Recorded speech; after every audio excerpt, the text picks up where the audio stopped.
Hey guys, welcome back. In this video, I'll show you how to add products to WooCommerce.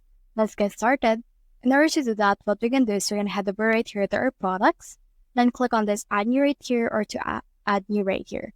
You can actually add new products one by one, or you can also import some products from your other stores that you want to add to your WooCommerce. So let's head over and then just try to add new right here. Once you click on that, you should be able to see the product editor of WooCommerce.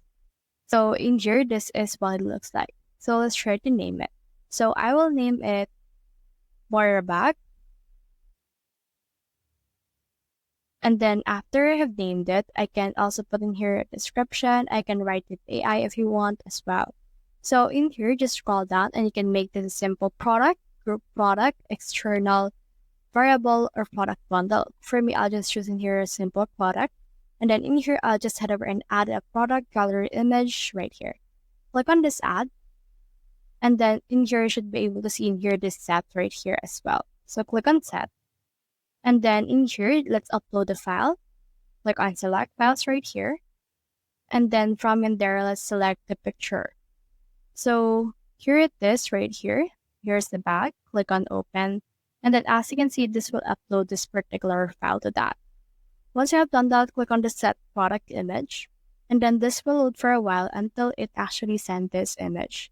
You can also add this as a product gallery for your actual thing. Now in here on the inventory, just set in your particular stock for that. And also you can also put in here the price, the text and discount if you want as well, attributes, link product, shippings, and all of these things that you can see in here as well. So just head over and then just choose which one is the one that you want for you. Then once you have done that, just click on this publish option and then you should be good to go. So that's the whole process. If you have found this video helpful, simply leave a like or subscribe because it helps reach more people. See you soon.